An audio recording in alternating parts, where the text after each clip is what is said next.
বৈযুক্তিত্র বৈচিত্র্যে আপনাদের পড়ে শোনাচ্ছিলাম Robert Luis স্টিফেনসনের গল্প the strange case of doctor Jekyll and mister hide. বইটির আজ দ্বিতীয় পর্ব।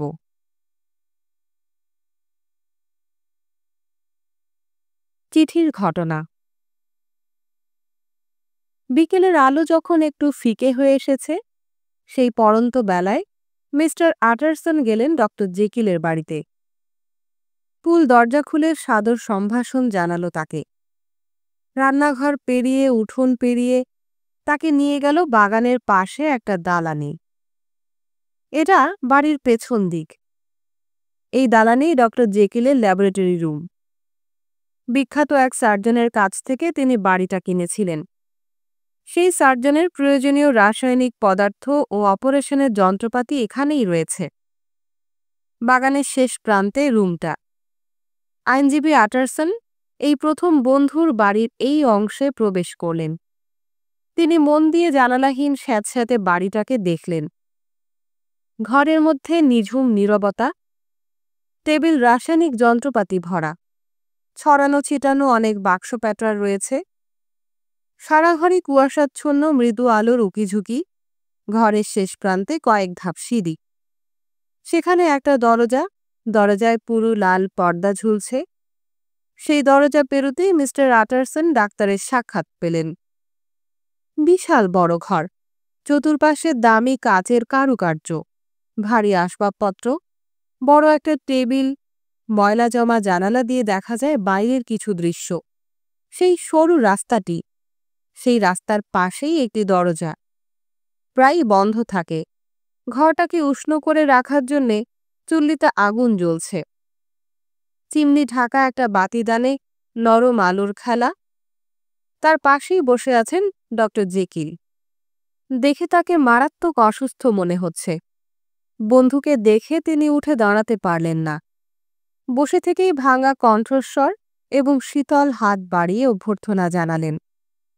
পুল বেরিয়ে যেতেই আটারসন বললেন, খবর নিশ্চয়ই তুমি শুনেছ? ডক্টর জেকিল ভীত হয়ে জানতে চাইলেন। ওরা রাস্তা থেকে চিৎকার করে এসবে বলাবলি করছিল। আমি ডাইনিং রুমে বসে সবই শুনেছি। আইনজীবী আটারসন বললেন, শোনো, আমার একটা কথা শোনো। কেরু আমার মক্কেল ছিল, তুমিও। আমি জানতে চাই এখন আমি কি করব। হাইডকে লুকিয়ে রাখার মতো পাগল তুমি নিশ্চয়ই নও। আটারসন, তুমি বিশ্বাস করো, হাইডের সঙ্গে আমার সমস্ত সম্পর্ক চুকে বুকে গেছে। তাকে আমি আর দেখতে চাই না। সবকিছু শেষ হয়ে গেছে। আমার কোনো সাহায্য তার আর দরকার নেই। আমি তাকে যতটুকু জানি, তুমি তার কিছুই জানো না। সে এখন নিরাপদ, সম্পূর্ণ নিরাপদ। তার কথা আর কেউ কোনো দিন শুনবে না। মুখ ভার করে আইনজীবী সব শুনছিলেন। বন্ধুর পক্ষপাতমূলক কথা তার ভালো লাগছিল না। তিনি বললেন, তুমি তার ব্যাপারে একেবারেই নিশ্চিত মনে হচ্ছে? হয়তো তুমি ঠিকও, কিন্তু কেরু হত্যার বিচারের সময় তোমার নাম উঠতে পারে। ডক্টর জেকিল জবাব দিলেন, আমি হাইডের ব্যাপারে পুরোপুরি নিশ্চিত এবং এর যথেষ্ট কারণও আছে। কিন্তু একটা বিষয় আমি তোমার সঙ্গে পরামর্শ করতে চাই। আমি আমি একটা চিঠি পেয়েছি, কিন্তু ভেবে পাচ্ছি না চিঠিটা পুলিশকে দেখাবো কিনা। আমি চিঠিটা তোমাকে দেখাতে চাই আটারসন। জানি সঠিকভাবে এর মর্মোদ্ধার তুমিই করতে পারবে। আমি তোমাকে প্রচণ্ডভাবে বিশ্বাস করি। আটারসন বললেন, তোমার কি ধারণা এই চিঠি থেকেই তাকে ধরা যাবে? না, হাইডের কি হবে আমি সে কথা ভাবছি না। তার কথা আমি ছেড়ে দিয়েছি। আমি এখন নিজেকে নিয়েই চিন্তিত। এই ঘৃণ্য ঘটনার মধ্য দিয়ে আমার চরিত্র নিয়ে না জানি কি টানা হেঁচড়া হয়। বন্ধুর স্বার্থপরতার কথা শুনে আটারসন কিছুটা অবাক হলেন, স্বস্তিও পেলেন খানিকটা। শেষে তিনি বললেন, চিঠিটা আমাকে দেখতে দাও। বেখাপ্পা খাড়া খাড়া হস্তাক্ষরে চিঠিটা লেখা। নিচে স্বাক্ষর দেয়া আছে, এডওয়ার্ড হাইড। চিঠিটি লেখা হয়েছে উপকারী পৃষ্ঠপোষক ডক্টর জেকিলকে, যার অবদান তিনি কৃতজ্ঞ চিত্তে স্মরণ করেন। কিন্তু এখন থেকে তার নিরাপত্তার জন্যে ডক্টর জেকিলকে আর কষ্ট স্বীকার করতে হবে না, কারণ নিজের নিরাপত্তার উপায় এখন থেকে তিনি নিজেই খুঁজে বার করবেন। চিঠিটা পড়ে আইনজীবী আটারসনের ভালোই লাগল। মনের মধ্যে দানা বেঁধে ওঠা কিছু সন্দেহ যে অমূলক ছিল, এই ভেবে তিনি আশ্বস্ত হলেন। জিজ্ঞেস করলেন, চিঠির খামটা কই? খামটা তো নেই, ওটা আমি বেখেয়ালে পুড়িয়ে ফেলেছি। কিন্তু ওতে কোনো ডাক অফিসের সিল ছিল না, চিঠিটা কেউ হাতে হাতে দিয়ে গেছে। ও আচ্ছা, চিঠিটা কি আমি আমার কাছে রাখতে পারি? নিশ্চয়ই, আমার হয়েই তুমি বিচার বিবেচনা করো। আমি নিজের ওপর ক্রমেই আস্থা হারিয়ে ফেলছি আটারসন। ঠিক আছে, সে ব্যাপারে আমি তোমাকে সাহায্য করব। তবে একটা কথা, উইলে যেসব শর্তের উল্লেখ আছে, হাইড কি জোর করে তোমাকে দিয়ে সেসব লিখিয়েছে? ডাক্তারের চেহারায় একটা মলিন ভাব ছড়িয়ে পড়ল, যেন এক্ষুনি তার চেতনা লুপ্ত হয়ে যাবে। কোনো মতে মুখ নাড়িয়ে তিনি সায় দিলেন। আটারসন বললেন, আমি জানতাম সে তোমাকে খুন করত। তুমি বড় বাঁচা বেঁচে গেছ। ডাক্তার ভাঙা কণ্ঠস্বরে গম্ভীর হয়ে বললেন, শুধু বেঁচে যাওয়া নয়, আরও অনেক কিছু। আমার শিক্ষা হয়ে গেছে। ওহ ঈশ্বর, চরম শিক্ষা পেয়েছি আমি। দুহাতে মুখ ঢেকে একেবারে ভেঙে পড়লেন ডক্টর জেকিল। ফেরার পথে আটারসনের দেখা হলো বহুদিনের পুরনো কাজের লোক পুলের সঙ্গে। একথা সে কথার ফাঁকে পুলকে তিনি জিজ্ঞেস করলেন, আজকে হাতে হাতে একটা চিঠি এসেছে, পত্রবাহক দেখতে কেমন ছিল বলতে পারো? পুল জানালো, এমন কোনো পত্রবাহক আজ আসেনি, সমস্ত চিঠি ডাকে এসেছে। এই খবরে নতুন করে একটু ভীত হয়ে পড়লেন আটারসন। চিঠিটা নিশ্চয়ই তবে ল্যাবরেটরির দরজা দিয়ে কেউ দিয়েছে, অর্থাৎ হাইড যত সহজ কথাই চিঠিতে লিখুক না কেন, ব্যাপারটি তত সহজ নয়। অতএব অন্যভাবে বিচার করতে হবে এবং খুব সতর্কভাবে কাজে এগোতে হবে। পথে যেতে যেতে আটারসন শুনতে পেলেন হকাররা চিৎকার চেঁচামেচি করে বলছে, খবর খবর, বিশেষ সংখ্যা বেরিয়েছে, মারাত্মক মৃত্যু সংবাদ, পার্লামেন্টের সদস্য খুন। আটারসন ভাবলেন, ঘটনাটা কোথায় গিয়ে শেষ পর্যন্ত দাঁড়ায় কে জানে। কেরু তার মক্কেল, জেকিল তার বন্ধু। বন্ধু কোনো স্ক্যান্ডালে জড়িয়ে পড়ুক এ তিনি চান না, আর তাই একরকম সেধেই তিনি এই ঘটনায় জড়িয়ে পড়েছেন। ঘটনার জট খোলার ব্যাপারে এখন তিনি উন্মুখ। বাড়ি ফিরে আটারসন নিজের ঘরে বসেছিলেন। তার সামনে বসে আছেন তার হেড ক্লার্ক মিস্টার গেস্ট। চুল্লির আগুনের উষ্ণতার আটারসন আরাম বোধ করছেন। লন্ডনে এখন দারুণ শীত। বাইরে কুয়াশা ঝরছে, আকাশে জমাট বাঁধা মেঘ, দুরন্ত বাতাস মাঝে মধ্যে আঘাত হেনে যাচ্ছে জানালায়। ঘরের মধ্যে আগুনের লালচে আভা, জানালার শার্সিতে সে আভা ছড়িয়ে পড়ছে। মিস্টার আটারসন একমাত্র মিস্টার গেস্টকেই যে কোনো গোপনীয় বিষয় সম্পর্কে অভিহিত করে থাকেন। গেস্ট অনেকবারই নানা কাজের সূত্রে ডাক্তার জেকিলের বাড়িতে গিয়েছেন। পুলকেও তিনি চেনেন। সে বাড়ির সঙ্গে হাইডের ঘনিষ্ঠতার খবর সম্পর্কেও তিনি হয়তো ওয়াকিবহাল। হয়তো তাকে চিঠিটা দেখালে এই রহস্যের কোনো জট উন্মোচিত হতে পারে। গেস্ট নিজেও একজন হাতের লেখার বিশেষজ্ঞ। হাতের লেখা দেখে সে মানুষের চারিত্রিক বৈশিষ্ট্য বলে দিতে পারে। হাতের লেখা দেখে কিংবা চিঠিটার বিষয়বস্তু পড়ে গেস্ট নিশ্চয়ই কোনো না কোনো মন্তব্য করবেন। এর থেকে হয়তো ভবিষ্যৎ কর্মপন্থা ঠিক করে নেওয়া যেতে পারে। আটারসন বললেন, স্যার ড্যানভার্স কেরুর মৃত্যু সংবাদটি খুবই করুণ, মর্মান্তিক, দুঃখজনক। হ্যাঁ স্যার, জনমনেও ব্যাপারটি আলোচনার বিষয় হয়ে দাঁড়িয়েছে। যে তাকে হত্যা করেছে সে নিশ্চয়ই পাগল ছিল। এ বিষয়ে আমি তোমার মতামত জানতে চাই। আমার কাছে খুনির হাতের লেখা একটা চিঠি আছে, সেটা আমি তোমাকে দেখাতে চাই। অবশ্য একথা কাউকে বলো না, কারণ আমি নিজেই জানি না আমি কি করব। তবে তুমি এটাকে খুনির ছোট্ট একটা ক্লু হিসেবে ধরতে পারো। কথা শুনে গেস্টের চোখ দুটো জ্বলজ্বল করে উঠল। সে ঝাঁপিয়ে পড়ল চিঠিটার ওপর এবং গভীর মনোযোগ দিয়ে চিঠিটা পর্যবেক্ষণ করতে লাগল। তারপর বলল, না স্যার, খুনি পাগল নয়, তবে তার হাতের লেখাটা একটু অন্য ধরনের। লেখাটা যে অন্য ধরনের এ ব্যাপারে আমাদের কারো কোনো দ্বিমত নেই, টিপ্পনি কাটলেন আইনজীবী। ঠিক সেই মুহূর্তে কাজের ছেলেটা একটা চিরকুট নিয়ে প্রবেশ করল। চিরকুটটা চোখের সামনে মেলে ধরলেন আটারসন। গেস্ট হাতের লেখার ধাঁচটা দূর থেকে দেখেই বললেন, ওটা কি ডক্টর জেকিলের চিঠি স্যার? হাতের লেখাটা কেমন যেন চেনা চেনা ঠেকছে। ব্যক্তিগত জরুরি কোনো কিছু কি লিখেছেন উনি? না না, তেমন কিছু নয়, ডিনারের আমন্ত্রণ। কেন, চিঠিটা কি তুমি দেখতে চাও? হেড ক্লার্ক গেস্ট চিরকুটটা হাতে নিলেন। দুটো হাতের লেখাই তিনি তারপর গভীর মনোনিবেশ দিয়ে মিলিয়ে মিলিয়ে দেখলেন। কিছুক্ষণ পরে দুটো চিঠি আটারসনের হাতে ফেরত দিয়ে বললেন, ভারী আশ্চর্য হাতের লেখা। একটু থেমে আটারসন ধীরস্বরে জিজ্ঞেস করলেন, দুটোর মধ্যে মিলিয়ে তুমি কি পেলে গেস্ট? দুটো লেখার মধ্যেই আশ্চর্য রকমের মিল রয়েছে স্যার। দুটো হাতের লেখাই প্রায় একই রকম, একটা খাড়া খাড়া, অন্যটা ঈষৎ হেলানো। খুবই আশ্চর্যের ব্যাপার। হ্যাঁ, আশ্চর্যই। আপনিও মিলিয়ে দেখলে সেটা বুঝতে পারবেন। এই চিঠির কথা কিন্তু কাউকে বলা উচিত হবে না, বুঝলে? না স্যার, সেটা বুঝতে পেরেছি। মিস্টার গেস্ট চলে যাবার পরে রাত্রে আটারসন অনেক কিছু ভাবলেন।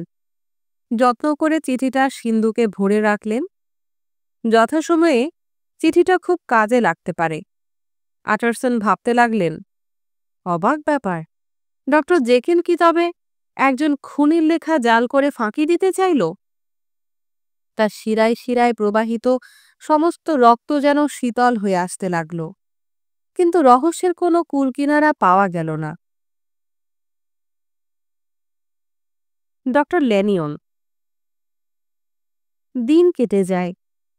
পুলিশ স্যার ড্যানভার্স কেরুর হত্যাকারীকে গ্রেফতারের জন্যে হাজার হাজার পাউন্ড পুরস্কার ঘোষণা করল। কিন্তু হাইডের কোনো খোঁজ খবর পাওয়া গেল না। কেউই তার সন্ধান দিতে পারল না, যেন তার অস্তিত্বই কোনো কালে ছিল না।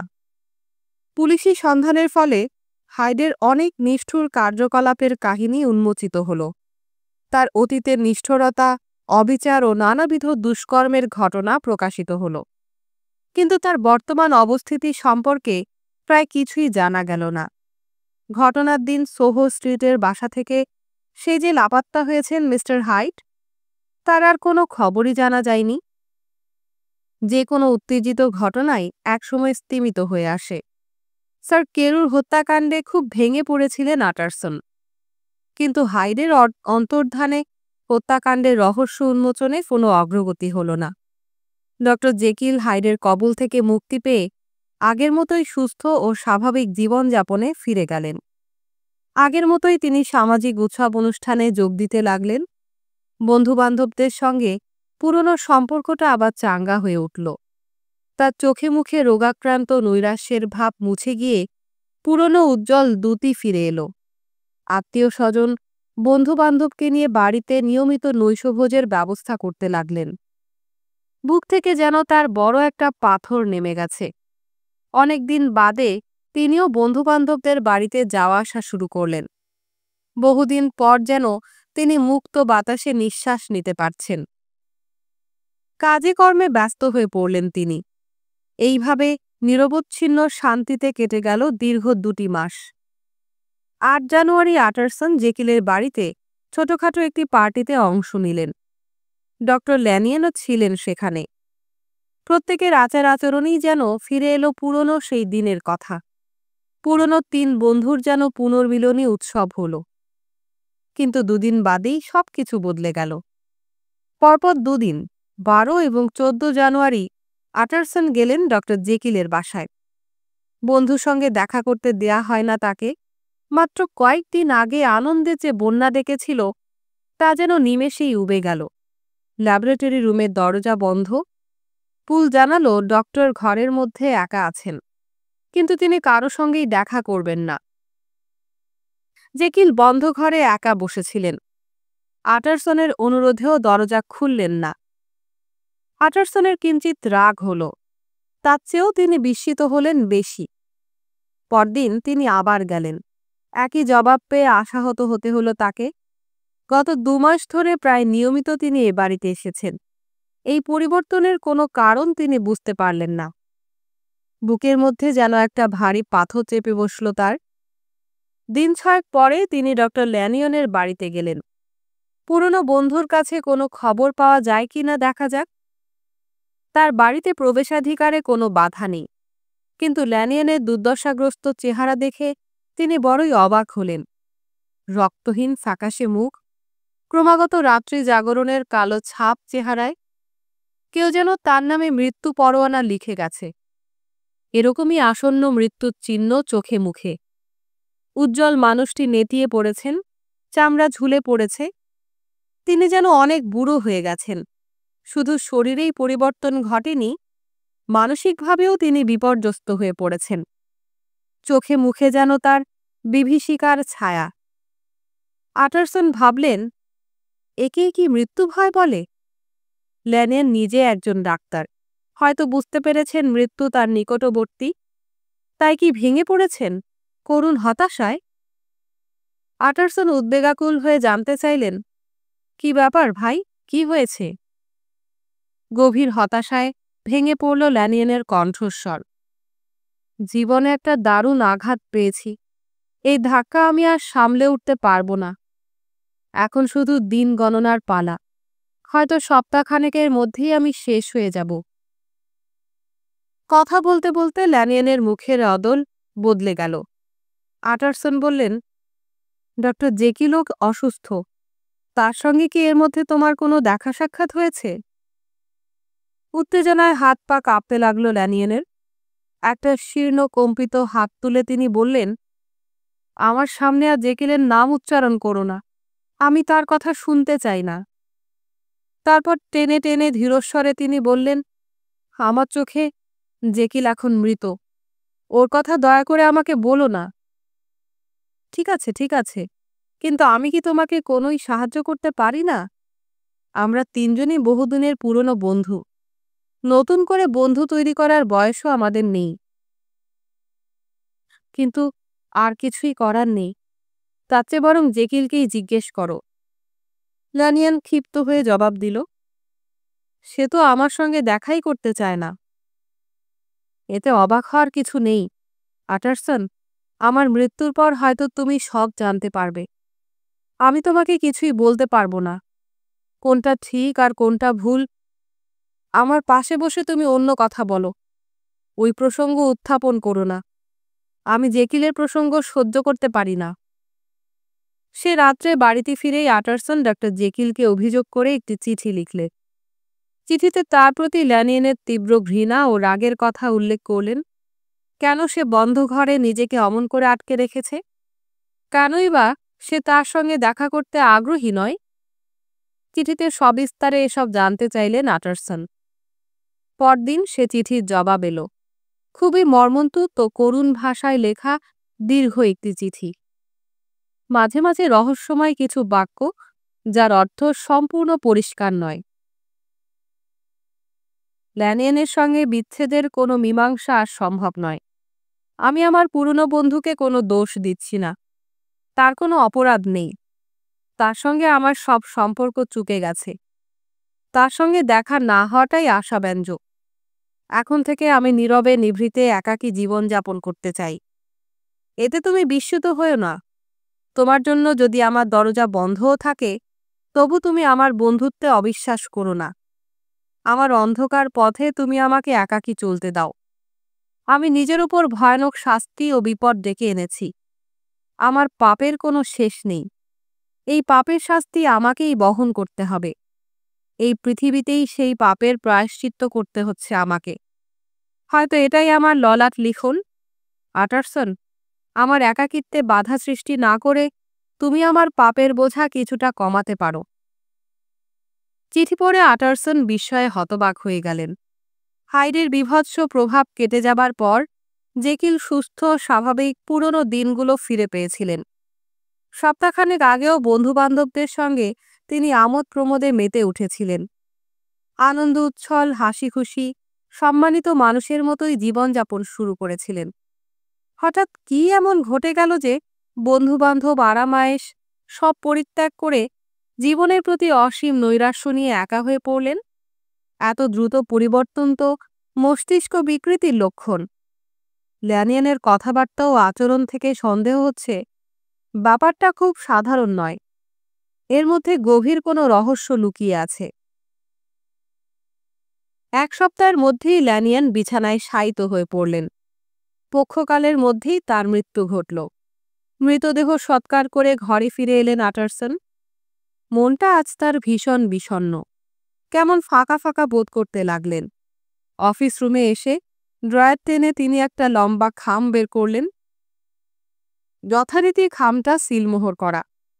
খামের ওপরে লেখা, একান্ত গোপনীয়, শুধু আটারসনের জন্য। আমার মৃত্যুর পরই এই খাম খোলা যাবে। যদি আগে আটারসনের মৃত্যু হয় তবে খামটি যেন পুড়িয়ে ফেলা হয়। এই লেখা পড়ে আইনজীবী আটারসন খুব চিন্তিত হলেন। এক বন্ধুকে আজ মাটির নিচে রেখে এসেছি, আরেক বন্ধুকেও কি আজ হারাতে হবে? ভয় কাটিয়ে নিঃশঙ্ক চিত্তে আটারসন খামটি খুললেন। ভেতরে সিল করা আরেকটি চিঠি। ওপরে লেখা, ডক্টর জেকেলের মৃত্যু অথবা অন্তর্ধানের পরেই যেন খামটা খোলা হয়। আটারসন নিজেই যেন নিজের চোখকে বিশ্বাস করতে পারছেন না। আবার সেই অন্তর্ধানের কথা! জেকিলকে ফেরত দেয়া উইলের মধ্যেও লেখা ছিল অন্তর্ধানের প্রসঙ্গ। উইলে অন্তর্ধানের রহস্যটা একেবারে পরিষ্কার। হাইড হয়তো সে উইলটি জোর করে লিখিয়েছিল। সেটা তো ছিল হাইডের একটা কুৎসিত চক্রান্ত। কিন্তু ল্যানিয়ান অন্তর্ধানের কথা লিখলেন কেন? অন্তর্ধান বলতে তিনি কি বোঝাতে চাইছেন?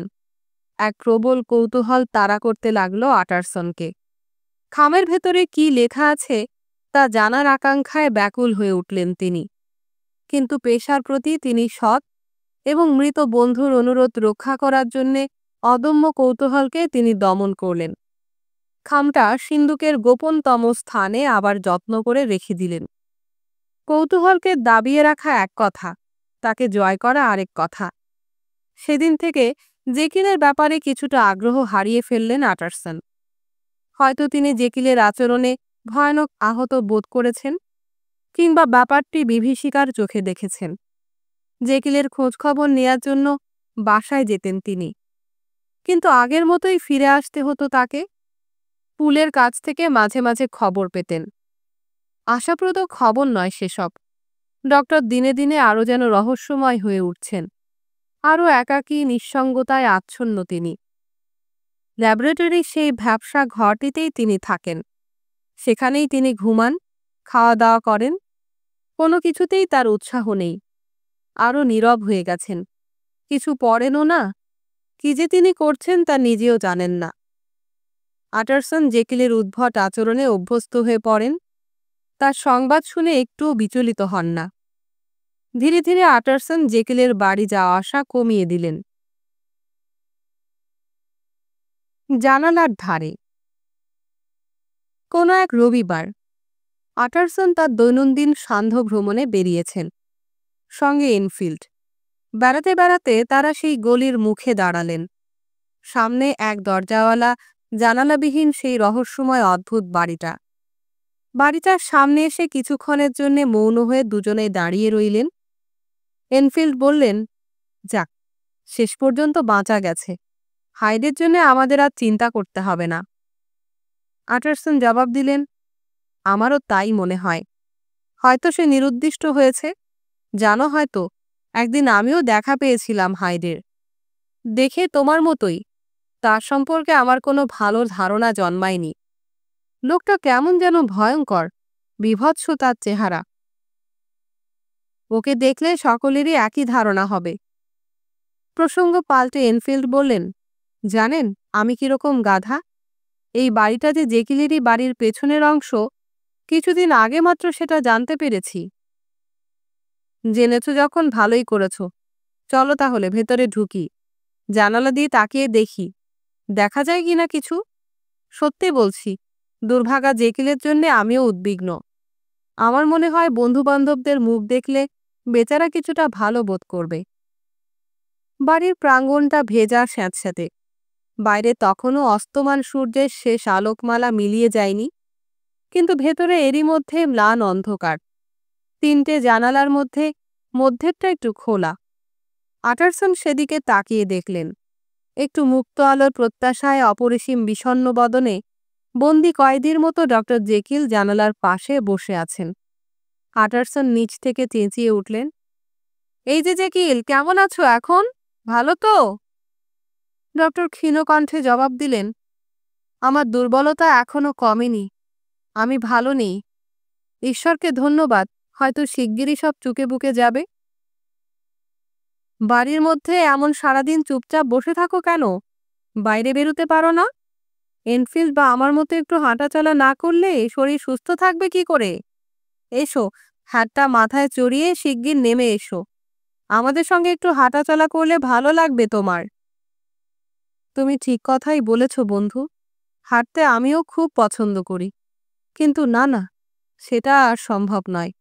সে সাহসও আমার নেই। আটারসন, তোমাদের দেখে খুবই খুশি হয়েছি আমি। তোমাকে এবং এনফিল্ডকে আমি ভেতরে আসতে বলতাম, কিন্তু জায়গাটা তোমাদের জন্য উপযুক্ত নয়। তাতে কি হয়েছে? আমরা বরং এখান থেকেই তোমার সঙ্গে গল্প করি। আমিও সেটাই অনুরোধ করতে চাইছিলাম। ডক্টরের মুখে প্রাণবন্ত হাসির রেখা, কিন্তু তা ক্ষণস্থায়ী, মুহূর্তের জন্য। পরক্ষণেই তার মুখ থেকে হাসির রেশটুকু মিলিয়ে গেল। প্রচণ্ড ভীতি ও গভীর নিরাশায় আচ্ছন্ন হয়ে গেল তার মুখমণ্ডল। এক পলকের জন্য আটারসন ডক্টরের ভয়াল, করুণ মুখখানা দেখতে পেলেন। তারপরই সশব্দে জানালাটি বন্ধ হয়ে গেল। সবকিছু দেখে আটারসন ও এনফিল্ডের বুকের রক্ত যেন জমাট বেঁধে গেল। দুজনে নীরবে সেখান থেকে ফিরে এলেন। দুজনকেই অত্যন্ত মলিন ও ক্লান্ত দেখাচ্ছিল। কারো মুখে কোনো কথা নেই।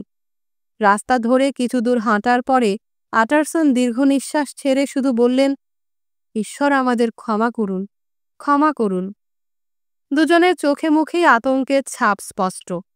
এনফিল্ড নীরবে মাথা ঝাঁকাতে লাগলেন। তারপর দুজনেই বাড়িমুখো রওনা দিলেন।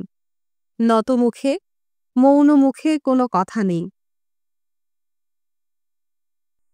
শেষ রাত্রি। একদিন রাত্রে খাওয়া দাওয়া সেরে আটারসন চুল্লির কিনারে এসে বসেছেন। শরীরটাকে একটু উষ্ণ করে নেবেন। এমন সময় অযাচিতভাবে পুল এসে হাজির। কি ব্যাপার পুল, এত রাতে তুমি? পুলের দিকে এক মুহূর্ত তাকিয়েই আটারসন বললেন, তোমাকে অত শুকনো দেখাচ্ছে কেন? ডক্টরের কিছু হয়েছে কি? পুল বলল, কি আর বলবো, খুব গোলমেলে ব্যাপার চলছে সব। বসো এখানে। আটারসন তাকে বসার চেয়ার দিলেন। আস্তে ধীরে খোলাখুলি সব বলো তো, ব্যাপারটা কি ঘটেছে? ডক্টরের হালচাল তো কম বেশি আপনার জানাই আছে। নিজেকেই কেমন যেন বন্দি করে রেখেছেন। নির্বাসিত মানুষ এখন তিনি। কারো সঙ্গে কোনো কথা বলেন না। এসব আমার আর ভালো লাগছে না। এখন আমি খুবই ভয় পাচ্ছি। কিন্তু কেন তোমার ভয় লাগছে? এর কারণ কি? পরিষ্কার করে বলো সব। গত 1 সপ্তাহ ধরে আমি ভীত সন্ত্রস্ত। মনের মধ্যে ভয় নিয়ে এইভাবে দিন কাটানো আমার পক্ষে আর সম্ভব নয়। আটারসন খেয়াল করে দেখলেন, পুলের চেহারার মধ্যেই ভয় ও শঙ্কার ভাব ফুটে উঠেছে।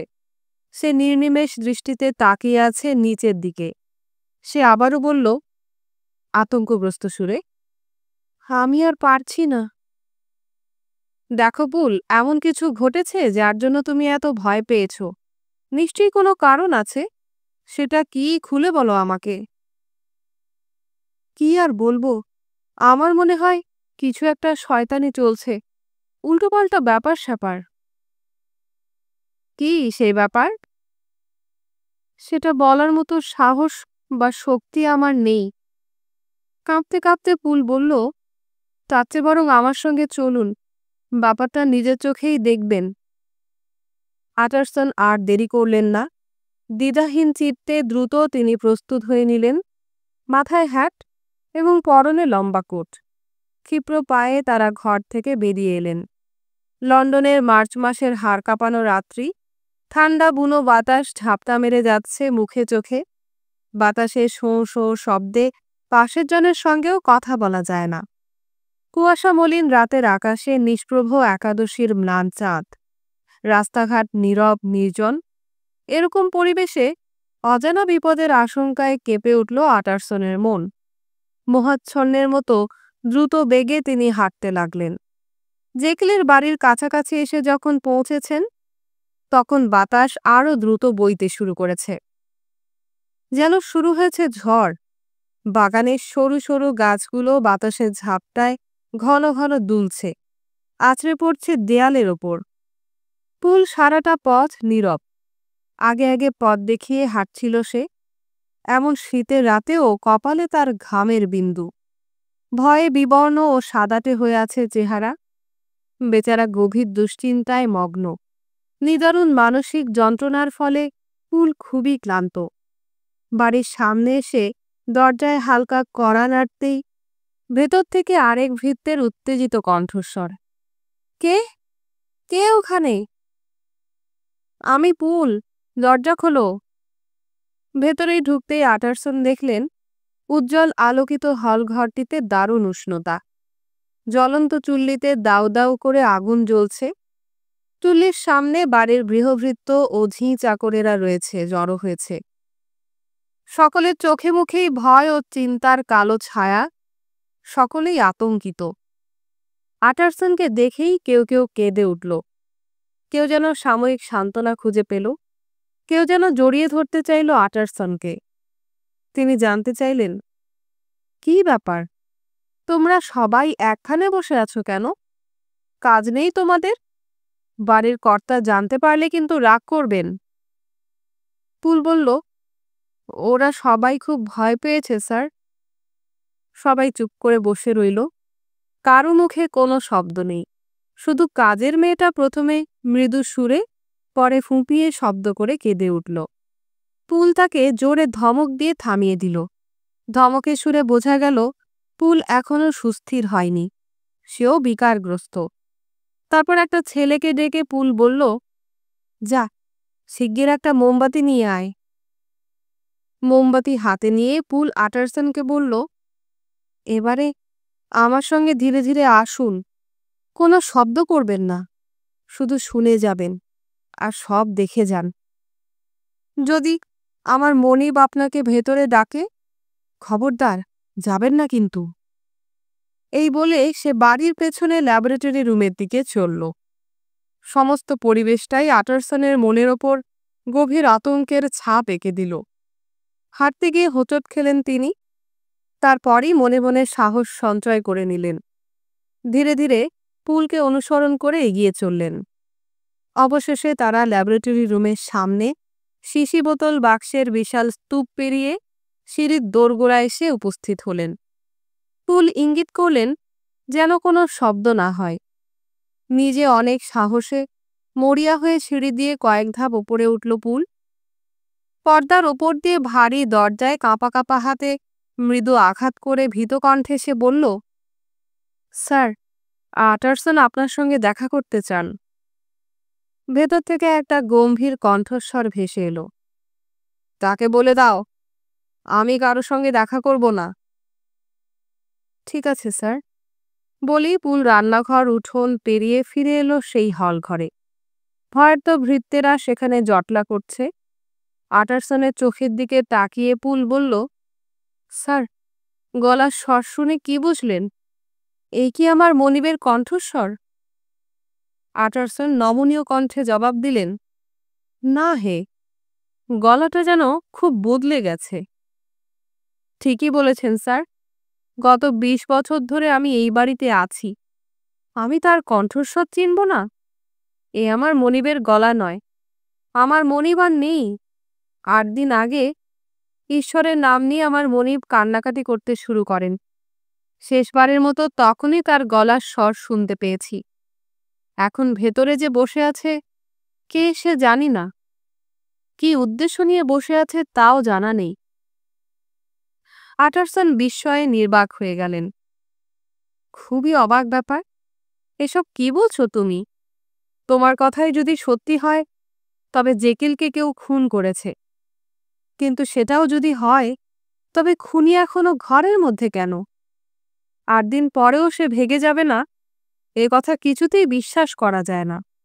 তুমি ভুল ধারণা করছো। হ্যাঁ স্যার, আপনাকে বিশ্বাস করানো শক্ত। আপনি এখন অবিশ্বাস করছেন, কিন্তু সব খুলে বললে আপনি বিশ্বাস না করে পারবেন না। গত ৭ দিন ধরে বদ্ধ ঘরে বসে আমার মনিব, কিংবা সে যেই হোক, সারাক্ষণ শুধু একটা ওষুধের জন্য চিৎকার করছে। অনবরত কাগজে ওষুধের নাম লিখে জানালা দিয়ে ছুঁড়ে ফেলে দিচ্ছে নিচে।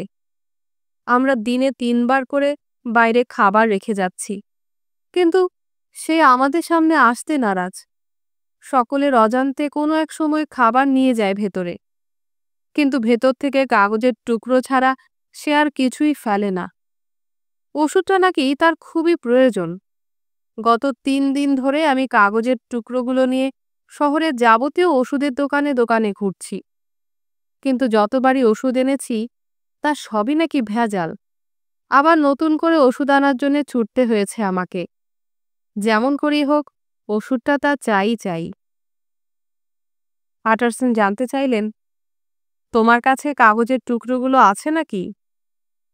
পুল পকেট হাতড়ে দলা পাকানো এক টুকরো কাগজ বের করে আটারসনের হাতে দিল। তিনি আলোর নিচে নিয়ে তা পড়তে লাগলেন। তাতে লেখা রয়েছে, মেসার্স ম, আপনারা ডক্টর জেকিলের শুভেচ্ছা জানবেন। দুঃখের বিষয়, আপনারা শেষবার আমাকে যে ওষুধ পাঠিয়েছেন সেটা ভেজাল, এবং ভেজালের কারণেই সেটা ব্যবহারের অনুপযুক্ত। 18 সালে আমি একবার প্রচুর পরিমাণে ওই ওষুধ কিনেছিলাম। পুরনো স্টকে খোঁজ করলে হয়তো পাওয়াও যাবে। তার কিছু যদি অবশিষ্ট থাকে তবে তাই পাঠিয়ে দিন। দামের জন্য কোনো চিন্তা করবেন না। ওষুধটা আমার খুবই প্রয়োজন, এর জন্য আমি যে কোনো মূল্য দিতে প্রস্তুত। তারপরই পত্রলেখক যেন আবেগে ভেঙে পড়েছেন। ঈশ্বরের দোহাই, সেই ওষুধটি আমাকে খুঁজে দিন, আমাকে প্রাণে বাঁচান। আটারসন চিঠিটার কোনো মর্মোদ্ধার করতে পারলেন না। বললেন, আশ্চর্য চিঠি, কিন্তু তুমি এই চিঠি খুললে কেন? আমি খুলিনি, ওষুধের দোকানের লোকেরাই খুলে রাগ করে আমার মুখের উপর ছুঁড়ে মেরেছে। কিন্তু হাতের লেখা তো ডক্টর জেকিলের বলেই মনে হচ্ছে। তা হোক, হাতের লেখাতে কি আসে যায়? ঘরের লোকটাকে আমি নিজে দেখেছি। দেখেছো মানে? তুমি তাহলে খুনিটাকে দেখেছো? হ্যাঁ স্যার। কি বলছো এসব? হ্যাঁ স্যার, আমি বাগান থেকে ল্যাবরেটরির দিকে যাচ্ছিলাম। পাশের ঘরে ঢুকে দেখি ওষুধের ভাঙা বাক্স প্যাটরার মধ্যে একটা লোক। দেখলাম সেই ভাঙা বাক্স হাতড়াচ্ছেন তিনি। আমাকে দেখেই বেদম চিৎকার করে উঠলেন। তারপর দ্রুত সিঁড়ি ডিঙ্গিয়ে নিজের ঘরে নিয়ে দরজা আটকে দিলেন তিনি। এক পলকের জন্য তাকে আমি দেখেছিলাম, তাতেই আমার মাথার চুল খাড়া হয়ে ওঠে। মুখে তার মুখোশ আঁটা। তিনি যদি আমার মনিবই হবেন, তবে মুখোশে মুখ ঢাকা কেন? আর আমাকে দেখেই চিৎকার করে ইঁদুরের মতো অমন দৌড় দেবেন কেন? তাছাড়া, এক নিঃশ্বাসে কথাগুলো বলে পুল মুখে হাত চেপে আবেগ রোধ করতে চেষ্টা করল। সম্পূর্ণ ঘটনাটাই যে আশ্চর্যের ব্যাপার, এতে আর কোনো সন্দেহ নেই। এখন ব্যাপারটা আমি পরিষ্কার বুঝতে পারছি। তোমার মনিব হয়তো দুরারোগ্য কোনো ব্যাধিতে ভুগছেন, যাতে প্রচণ্ড যন্ত্রণা হয় এবং চেহারাও বিকৃত হয়ে যায়। এতে হয়তো গলার স্বরও বদলে যাওয়া অসম্ভব নয়। শরীরে এই পরিবর্তনে তিনি খুবই মুষড়ে পড়েছেন। নিজেকে লুকিয়ে রাখবার জন্য তাই মুখোশ ব্যবহার করেন। বন্ধুবান্ধবকে এড়িয়ে চলেন। নিজের স্বাভাবিক চেহারা ফিরিয়ে আনার জন্যে উন্মত্তের মতো তিনি ওষুধ খুঁজে বেড়াচ্ছেন। হয়তো সেই ওষুধ ব্যবহারেই তার সেরে ওঠার সম্ভাবনা রয়েছে। ঈশ্বর তাকে রক্ষা করুন। দুঃখজনক এরকম পরিস্থিতি থেকে তিনি যেন উদ্ধার পান। এরকম ঘটনা পৃথিবীতে ঘটা সম্ভব। এ নিয়ে অহেতুক ভয় পাওয়ার কিছু নেই। জেকিলের জন্য আমাদের আরও সহানুভূতির প্রয়োজন। পুল বিস্মিত দৃষ্টি মেলে আটারসনের কথা শুনছিল। তারপর বলল, যত যাই হোক, লোকটা আমার মনিব নয় কিছুতেই। আমার মনিব লম্বা, দীর্ঘ ব্যক্তিত্ববান পুরুষ, আর ঘরের মধ্যে বন্দি ওই লোকটা খুব বেটে ধরনের। আটারসন বাধা দিয়ে কিছু বলতে গেলেন। পুল সে কথায় কান না দিয়ে কাঁপতে কাঁপতে বলল, স্যার, 20 বছর পরে আমার মনিবকে নতুন করে চিনতে হবে? লোকটা আমার মনিব হতেই পারে না। ওই লোকটাই আমার মনিব ডক্টর জেকিলকে খুন করেছে। ঈশ্বরই জানেন লোকটাকে, সে নিশ্চয়ই খুনি। কাঁদো কাঁদো কণ্ঠে ক্লান্ত পুল চুপ মেরে গেল। আটারসন তখন বললেন, তোমার ধারণা যে ভুল সেটা তো প্রমাণ করতে হবে। আমার দৃঢ় বিশ্বাস ডক্টর বেঁচে আছেন। কাগজের টুকরোটা দেখে আমার বিশ্বাস হয়েছে হাতের লেখা ডক্টর জেকিলেরই। দরজাটা ভেঙে ফেললেই তো সব রহস্যের সমাধান হয়ে যায়। তোমার মনিব যাই ভাবুন না কেন, দরজা ভেঙে আমাদের ভেতরে ঢুকতে হবে। এতক্ষণে পুল যেন সমাধানের একটা সহজ পথ খুঁজে পেল। এ কথাটা কেন আগে তার মাথায় আসেনি? কিন্তু দরজাটা ভাঙবে কে? কেন স্যার, আমি আর আপনি? কিন্তু কিভাবে ভাঙব? আমি একটা কুড়াল নিয়ে নেব, আর আপনি কয়লা ভাঙার হাতুড়িটা নিয়ে নিন। পাটারসন নিজেই দরজা ভেঙে ফেলার সিদ্ধান্ত নিলেন। বললেন, আমরাও সাংঘাতিক কোনো বিপদে পড়তে পারি। তা তো বটেই। এবার তুমি আমাকে খোলাখুলি বলো, ওই মুখোশধারীকে দেখে তুমি চিনতে পারবে? তাকে এক পলকের জন্য দেখেছি, কাজেই চিনতে পেরেছি কিনা বলতে পারবো না। তবে স্যার, আপনি কি মিস্টার হাইডকে দেখেছেন? লোকটাকে দেখে অনেকটা ওরকমই মনে হয়। সে হাইডের মতোই খুব ক্ষিপ্র গতিতে চলাফেরা করে।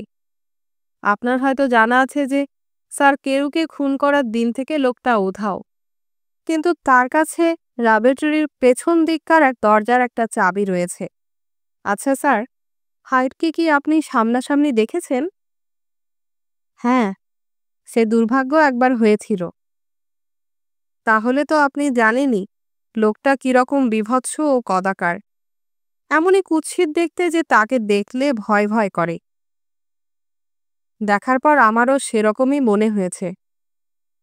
কি বলবো স্যার, ভয়ে আমার বুকের রক্ত হিম হয়ে যাচ্ছিল। একটা কথা বলবো স্যার? বলো। আমার তো মনে হয় স্যার, লোকটা হাইড ছাড়া অন্য কেউ নয়। আমি সেই ভয়ই করছিলাম পুল। আমার মনে হয় হাইড জেকিলকে খুন করে ঘরের মধ্যে বসে আছে। অমন লোকের সাথে সম্পর্ক রাখতে গেলে পরিণতি এর চেয়ে ভালো আশা করা যায় না। এর প্রতিশোধ নেওয়া উচিত আমাদের। তারপর ভৃত্যদের ডেকে আটারসন বুঝিয়ে দিলেন, যে করেই হোক খুনিকে ধরতে হবে। ভয় পেয়ে বসে থাকলে চলবে না। পেছন দিক দিয়ে কেউ যেন পালাতে না পারে। কয়েকজন গিয়ে লাঠি নিয়ে পেছনে দাঁড়িয়ে থাকো। সব ঠিকঠাক করে আটারসন পুলকে নিয়ে ল্যাবরেটরির দিকে এগিয়ে গেলেন। উঠোন পেরিয়ে এগিয়ে যেতে যেতে ভয়াবহ উত্তেজনায় থরথর করে কাঁপছেন আটারসন। একখণ্ড মেঘ এসে আকাশের চাঁদটাকে তখন ঢেকে ফেলেছে।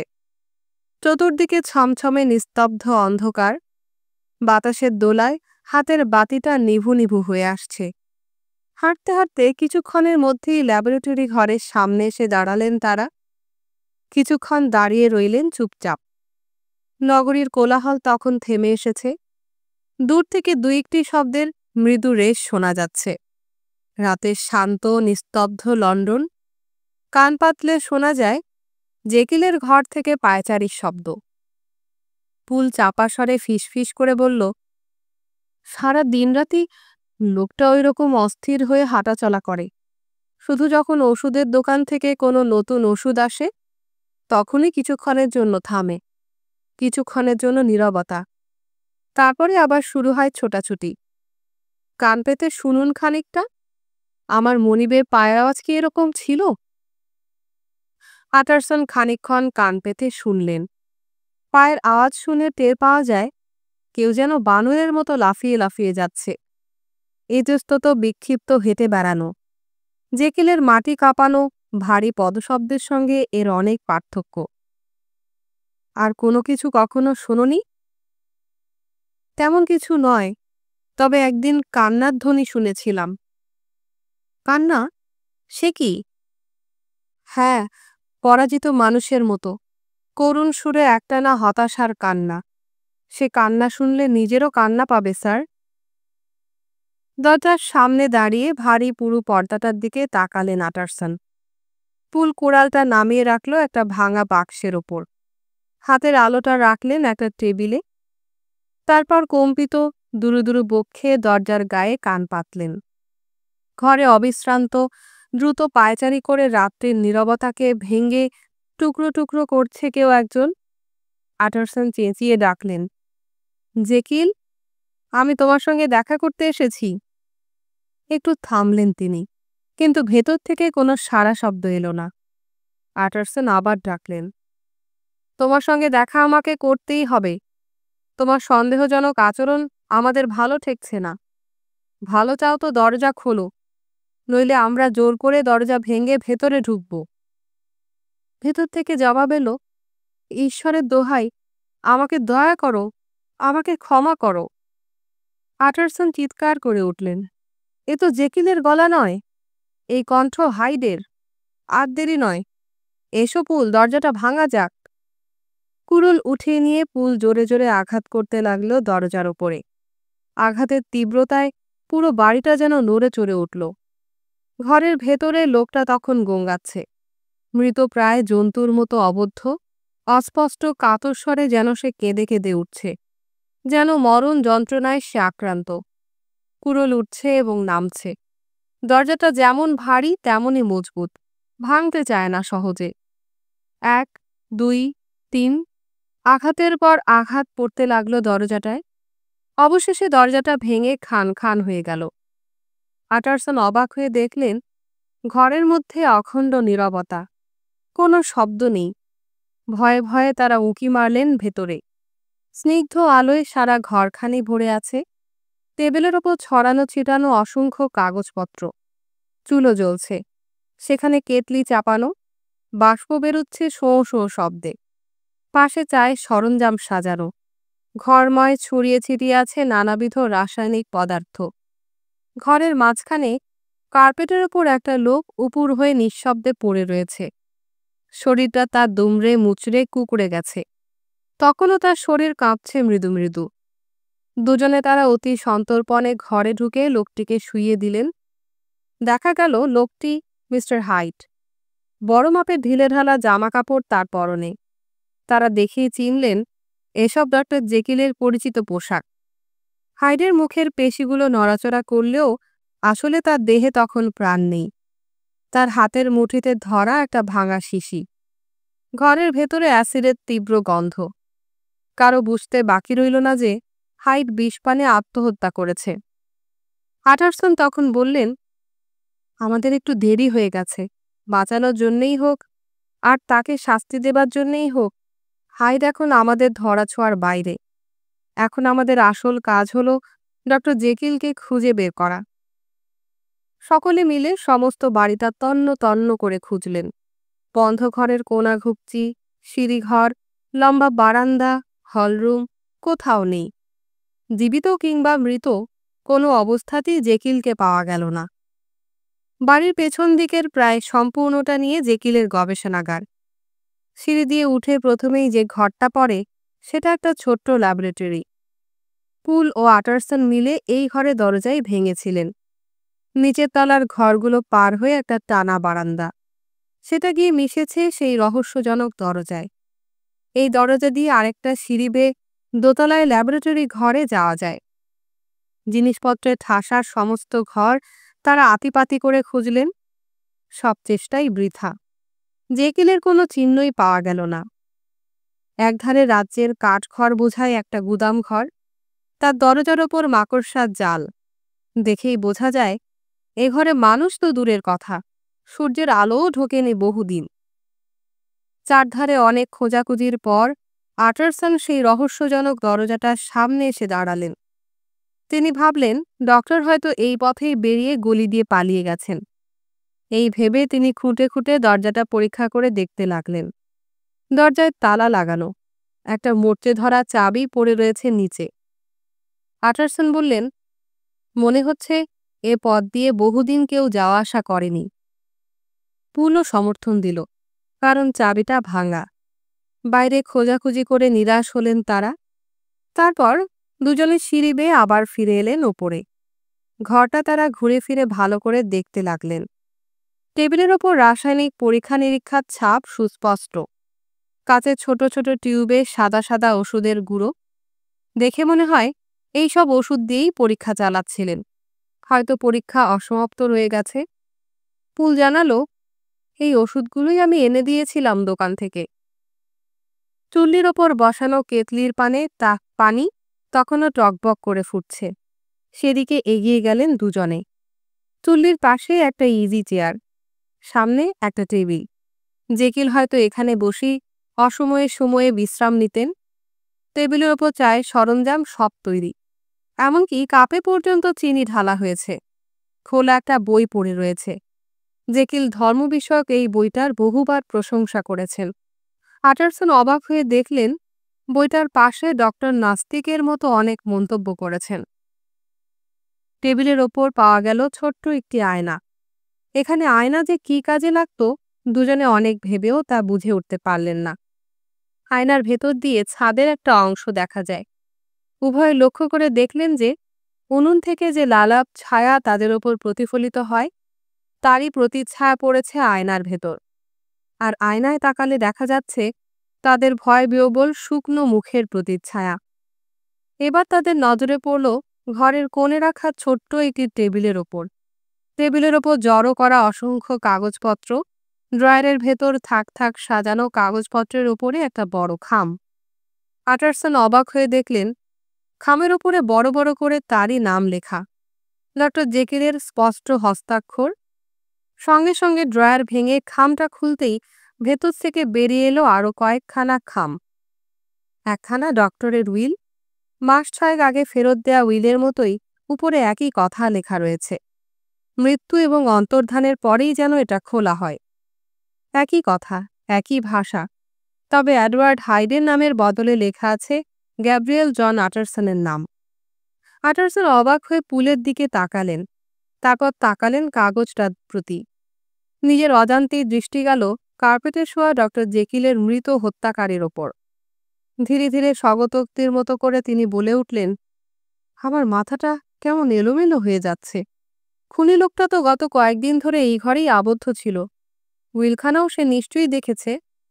আমার প্রতি ওর হঠাৎ খুশি হওয়ার কোনো কারণ নেই। উইলটা তো ওর পুড়িয়ে ফেলার কথা, কিন্তু আমি যে কিছুই বুঝে উঠতে পারছি না। এরপর দ্বিতীয় কাগজখানা চোখের সামনে তুলে ধরলেন আটারসন। কাগজের ওপরে ডক্টরের হাতের লেখায় আজকের তারিখ দেয়া। শিউরে উঠলেন আটারসন। কান্নার স্বরে তিনি ভেঙে পড়লেন।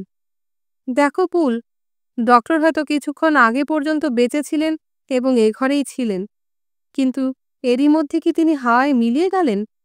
নিশ্চয়ই তিনি বেঁচে আছেন এবং সুযোগ বুঝে পালিয়েছেন। কিন্তু তিনি পালাবেন কেন? কোন পথ দিয়েই বা পালাবেন? তাকে হত্যা করে এত অল্প সময়ের মধ্যে গায়েব করাও তো সম্ভব নয়। তাহলে আবার হাইড আত্মহত্যা করলেন কেন? এইসব ভেবে আটারসনের মাথায় আরও জট পাকিয়ে গেল। তিনি বলতে লাগলেন, পুল, সাবধান, আমাদের আরও সতর্ক হতে হবে। তোমার মনিব হয়তো আরও ভয়ঙ্কর কোনো ব্যাপারের সঙ্গে জড়িত হয়ে থাকতে পারেন। পুল ভয়ে ভয়ে বলল, চিঠিটাতে কি আছে সেটা একবার পড়ে দেখলে হয় না? আমার ভয় লাগছে পুল, চিঠিটা পড়তেও আমার ভয় লাগছে। আচ্ছা, দেখা যাক। আটারসন চিঠিটা খুলে পড়তে লাগলেন। প্রিয় আটারসন, যখন এ চিঠি তুমি পাবে তখন আমি হয়তো তোমাদের ধরাছোঁয়ার অনেক বাইরে। কোনো অবস্থায় যে আমার মৃত্যু ঘটবে তা আমি ধারণা করতে পারছি না। তবে আমার মৃত্যু যে সন্নিকটে এ ব্যাপারে আমি নিশ্চিত। দারুণ বিপর্যয়ে আমি ক্ষতবিক্ষত। মৃত্যু ছাড়া আমার পরিত্রাণের উপায় নেই। যা হোক, ডক্টর ল্যানিয়ান মৃত্যুর আগে সিলমোহর করা যে খাম তোমাকে দিয়ে গেছে, এখন সেটা পড়তে পারো।